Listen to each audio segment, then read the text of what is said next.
And we continue. We're in chapter 4, From the Loss That Is Forever. This little part is called Fantasies About the Relationship That Might Have Been.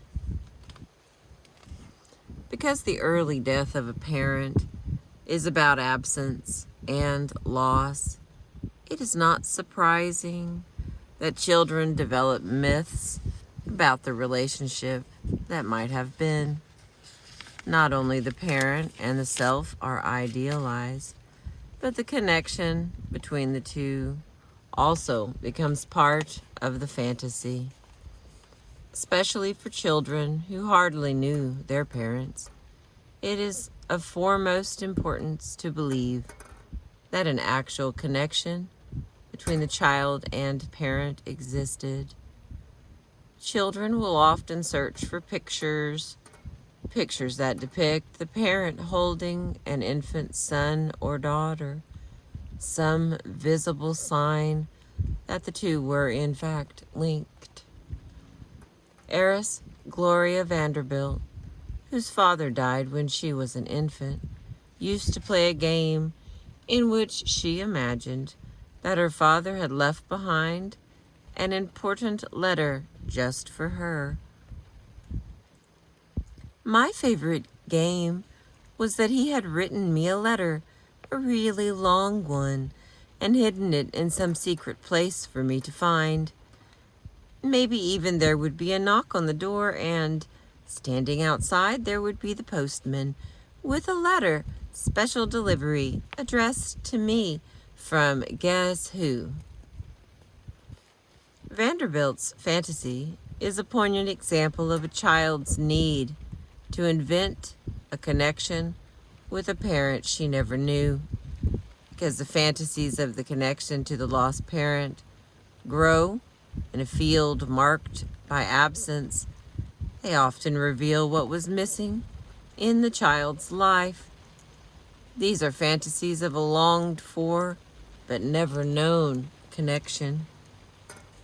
Tracy, who was left to raise herself with only a neglectful father for a parent, imagined a mother who would have mentored her into womanhood.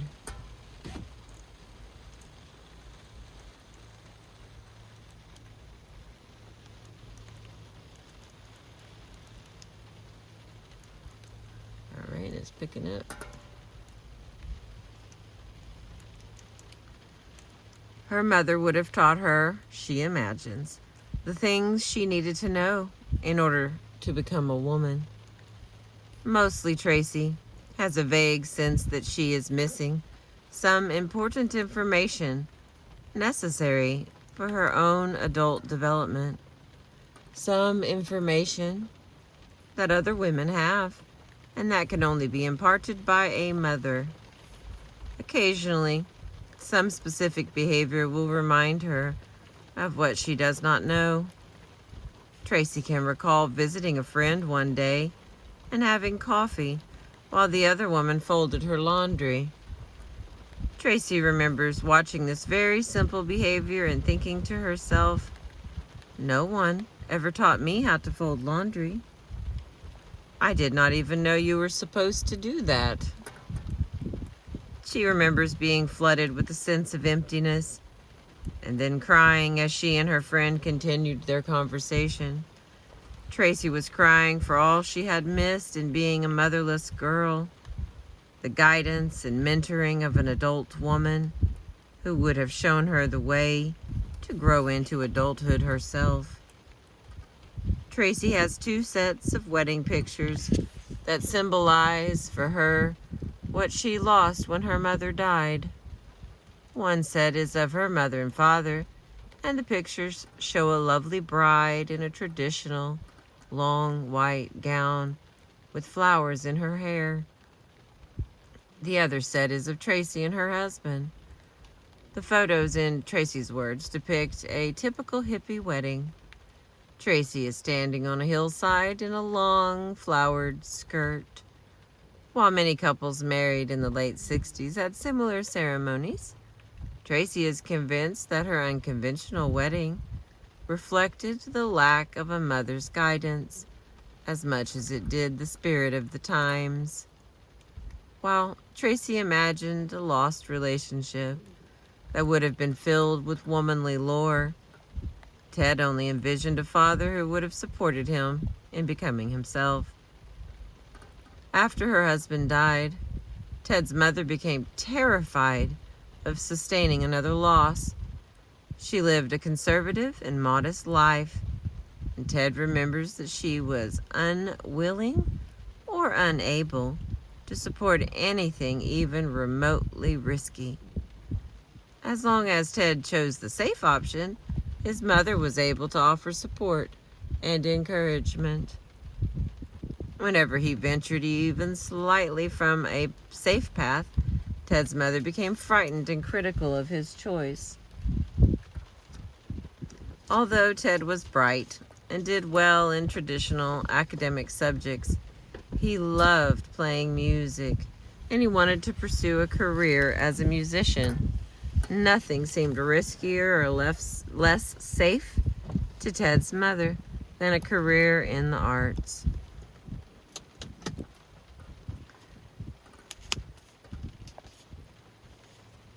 She withdrew her support from Ted and became openly hostile to his plans.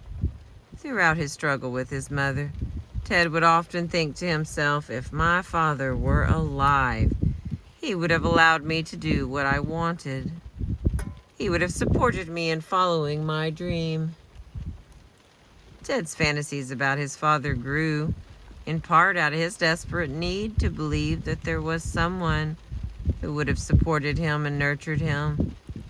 They also, however, grew out of a rather routine story that had achieved legendary status within the family. Early in their marriage, Ted's mother had very much wanted to go to graduate school.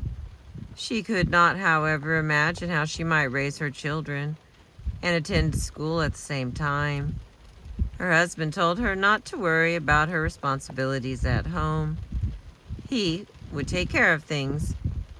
He would let her do what she felt she needed and wanted to do for her own career. This story enshrined Ted's father for all time in the pantheon of supportive parents. Certainly a man who was willing to support his wife would have done no less for his son. Ted's father had also been known as a warm, outgoing, and spontaneous man who loved to sing and joke, and Ted could not imagine that his father would disapprove of a career in music.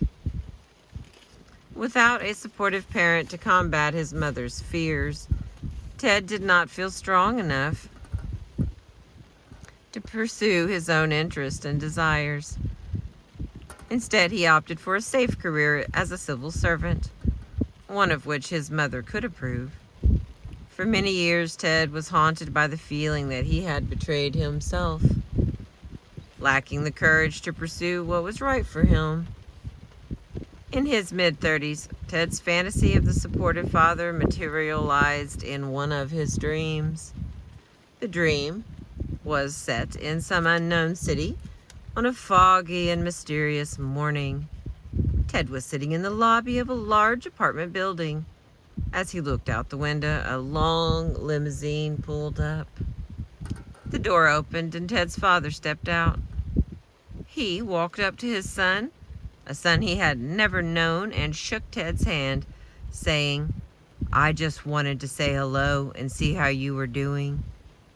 He looked at Ted and nodded and said, "You seem to be doing just fine, son. I'm sorry, I can't stay long." With that parting, Ted's father returned to the limousine and drove away. When he awoke, Ted felt a sense of calm, as if he had finally received the unconditional support for which he had longed most of his life. The dream felt soft, beautiful, and sad.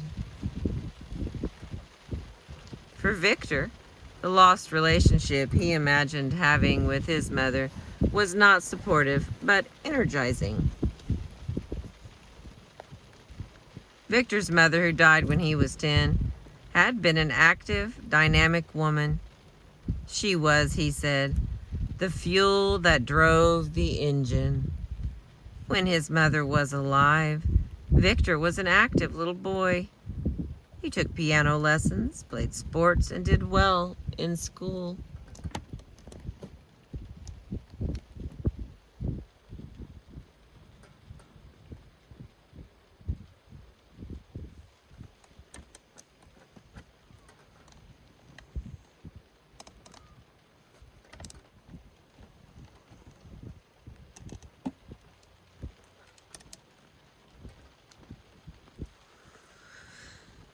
When his mother was alive, Victor was an active little boy. He took piano lessons, played sports, did well in school.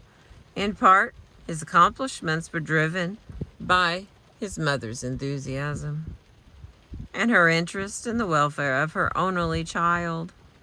She helped Victor with his homework, made sure he practiced piano, and drove him to his baseball games. I progressed, says Victor, in part through her interest in me because of her overwhelming joy in my success. Victor tried to motivate himself after his mother died, but with no success. It seems, he said, that I have never really been able to focus since she died. My own energy has never been enough. It may well have been that if Victor's mother had lived longer, he would have internalized some of her enthusiasm and her energy. As it was, her early death left him feeling that he was incapable of forward movement without a strong and powerful motivator behind to push him along. Throughout his life, Victor has both sought and feared relationships that are similar to the one he had with his mother. He longs for another partner who will guide, direct, and energize him the way his mother did.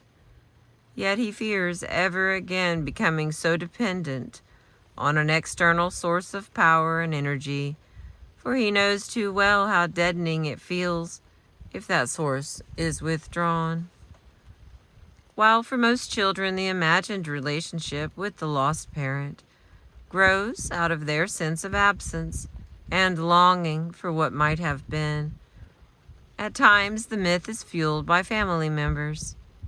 Relatives encourage the child to believe that a certain special relationship existed between him or her and the lost parent, believing that such a myth will ease the child's sense of loss or possibly serve to guide future development. Noah's story.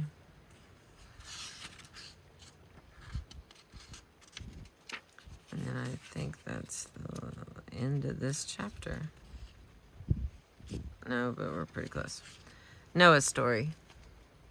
Noah was only 6 months old when his father died, but as soon as he could understand, he was told the story about the special relationship that existed between him and his father. Early in his mother's pregnancy, Noah's father was diagnosed with a serious illness. The doctors urged him to undergo surgery that might save his life. Noah's father refused. He insisted that he would not receive treatment until after his child was born.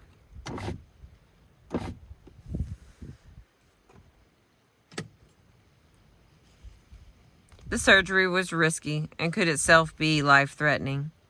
Noah's father wanted to make sure that he survived to see the birth of his child. When Noah's mother told him this story, she used it as an example of how much his father had cared for him. Noah was raised in a very religious Christian family, and it did not take much for him to see his father as the martyred Christ, the man who gave his life so that his son might live. If his father had literally died out of caring for him, then Noah reasoned he would have to live an exceptional life. He kept thinking when he was a young boy, I need to be something special. I have to perform. I should be an athlete, an intellectual, a man of God. My life has to count. In high school, Noah was not only an outstanding student academically, but he was known as Mr. Extracurricular. He was an athlete, a musician, and a class leader. At Christmas time, he would send a list of his accomplishments to his friends. He did this in a humorous format designed as an imaginary to-do list in which he would list the things that he had set out to accomplish, giving himself check marks where he had succeeded. While he did this with only mock seriousness, and his friends often found it interesting, Noah was driven by his own inner sense that he needed to achieve in order to justify what he believed to be his father's ultimate sacrifice. Following his graduation from a prestigious college, Noah entered an aggressive and growing young business by working 60 to 70 hours a week. He quickly rose within the firm, and by the time he was 30, Noah was making a large salary and had the promise of becoming a manager within his company. And then, abruptly, his successful world fell apart. Noah was assigned to a new supervisor who found his driven and sometimes arrogant manner to be offensive. She told him that although his job performance was outstanding, she did not like his attitude, and as a result, she was going to let him go. Noah remembers feeling devastated for one of the only times in his life he broke down and cried. Noah had dedicated himself to being perfect, to succeeding beyond anyone's expectations. Only that level of accomplishment would justify his father's death. When he was fired, albeit somewhat capriciously, Noah felt as if he had failed. He spent the next year of his life reassessing how he was living. Noah realized that he had been driven by his own personal mission impossible. He set off on a journey to try to find out who his father really was. He only knew his father through this myth of sacrifice. Noah drove around the country, talking to surviving relatives and people who had been friends of his father's, trying to understand who this man was and what had caused him to make the choices that he had.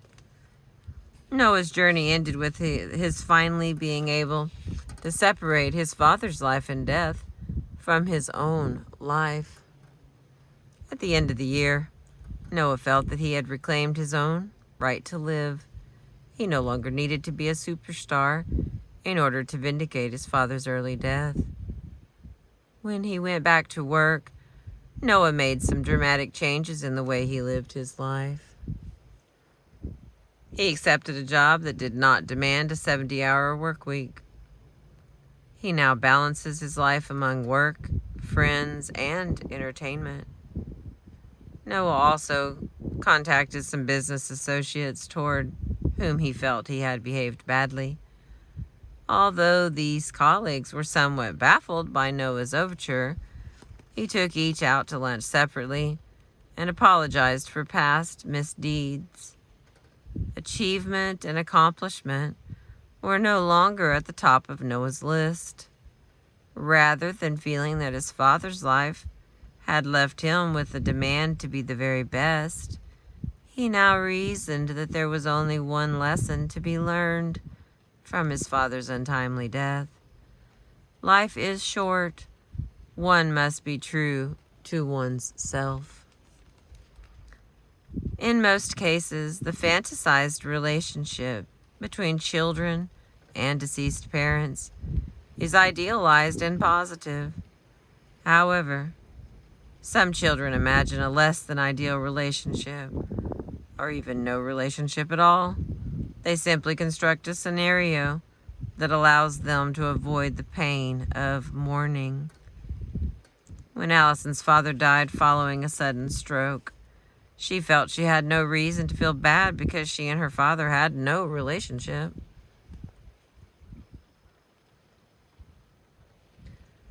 The myth I created for myself said, I never really cared about him.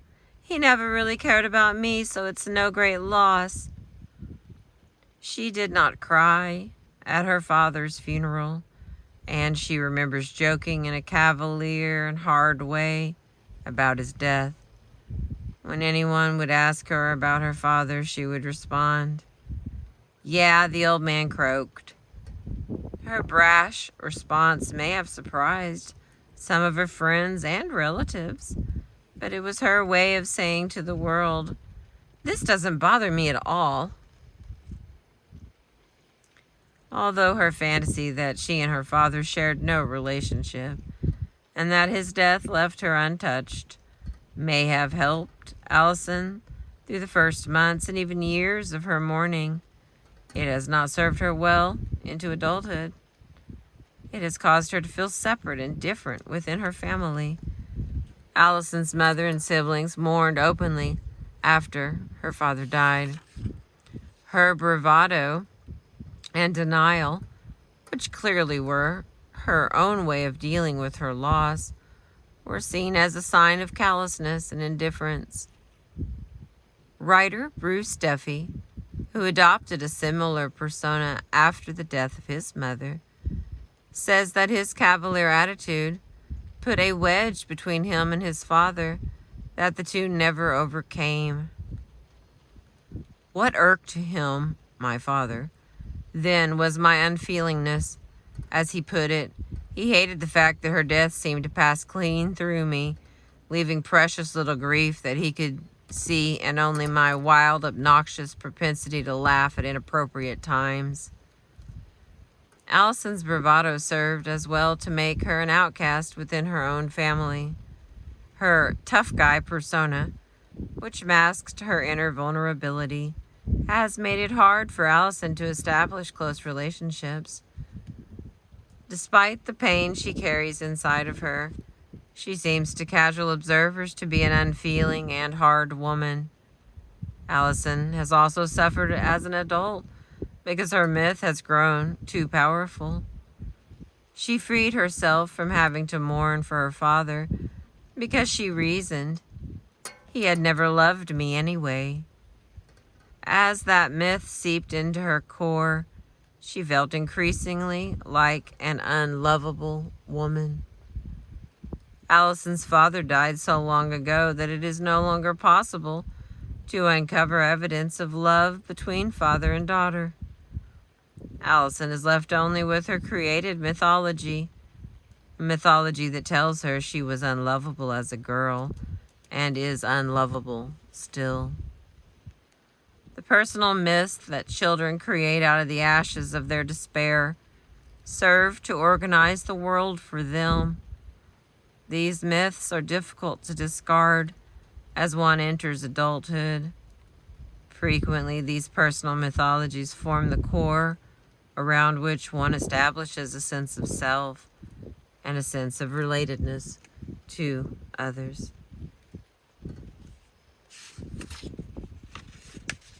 I know this one's kind of long, but if I read this last couple pages, then I'll be done with this chapter, so we're going to try. Idiosyncratic myths. When a child constructs a personal mythology, he or she does so with immature cognitive abilities. A child cannot help but reason as a child, sometimes attributing causality where none exists, and frequently asking why when no answer exists. Consequently, new worldviews are often constructed on a faulty foundation. In an attempt to make sense of the loss, some children will fashion an idiosyncratic view of the universe that is held to tenaciously despite subsequent contradictory experiences. While it may not be surprising to learn that children construct sometimes illogical explanatory systems, it is remarkable that many survivors of early loss continue to hold these beliefs into adulthood. Don't be prepared. Jenny was only 8 when her father died, but she remembers clearly hearing her mother tell her that one must always be prepared for the worst. Jenny was the only child of her very successful and glamorous parents. Although she had been trained as a teacher, Jenny's mother lived the life of a socialite while her husband was alive. When Jenny's father died, the family's fortune and lifestyle changed dramatically. But Jenny's mother felt comforted by the fact that she could return to her career as a teacher. "See," she told her young daughter, "you must always have something you can fall back on."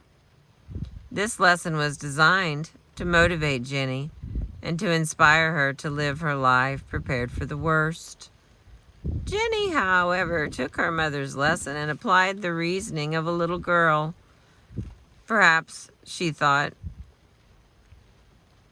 the reason my mother was cursed with adversity is because she was prepared to handle it.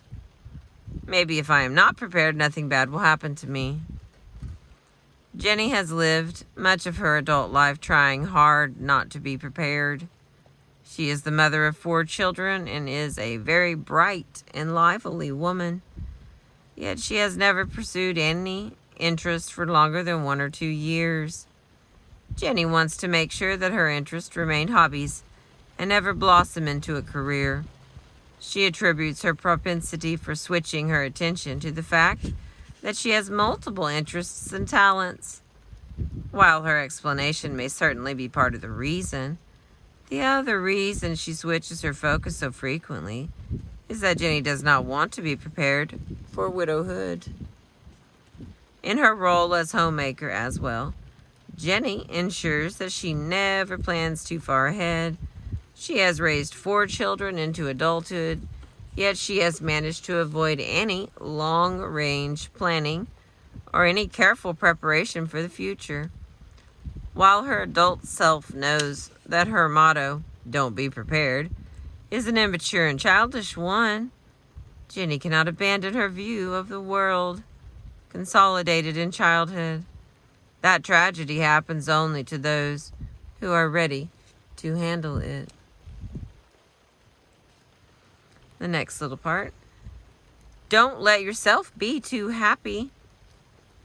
The lesson that Paula learned at age 16 from her mother's early death was that one should never be too happy. Following a bitter divorce, Paula's mother worked for many years in order to establish her own independent identity, struggling to free herself from the influence of her controlling and critical older brothers. She established a business of her own without the support of her alcoholic ex-husband. Shortly after her 40th birthday, things seemed to be coming together for Paula's mother. She was financially successful, running her own business and enjoying a sense of accomplishment and independence. After many years of living alone, she had finally met a man whom she loved and with whom she felt she could share the rest of her life. Although her mother never voiced these sentiments, Paula could not help but feel that life had played a dirty trick on her mother. Her mother had worked for years to build a happy and independent life, and just when she was on the verge of being truly happy, cancer came and took her life away. Paula took her mother's experience and reasoned that it was unsafe ever to be too happy. One could have a successful career, or perhaps one could have a fulfilling love life, but one dared not have both. Too much happiness would tempt the fates and subject Paula to the same early death that had taken her mother away. And the last part, lightning won't strike twice in the same place.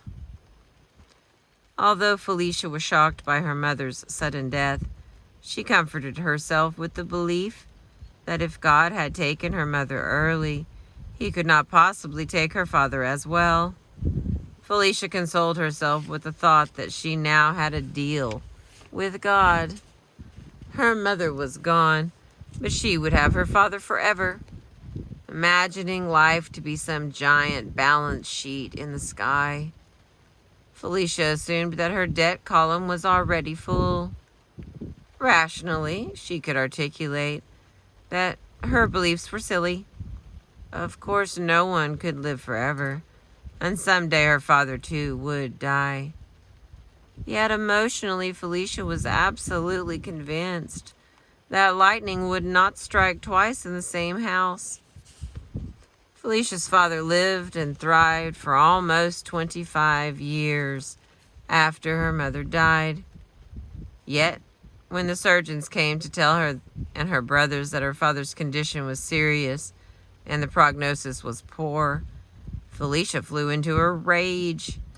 She heard herself saying out loud words that seemed absurd coming from the mouth of a grown woman.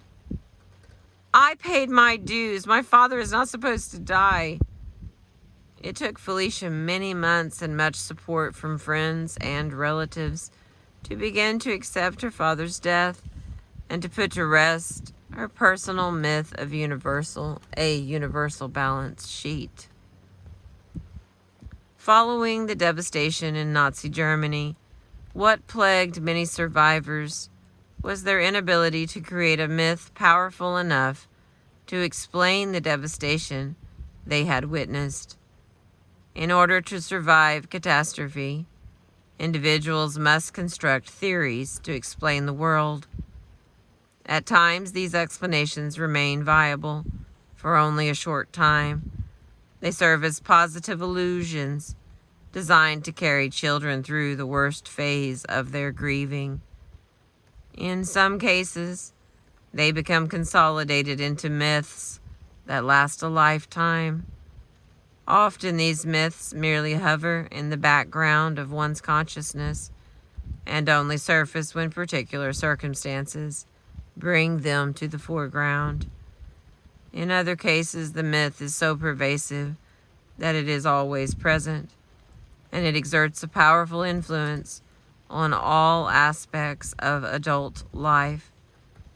Regardless of their impact, however, children may have no choice but to make myths, the alternative to bringing some order to the chaos of early loss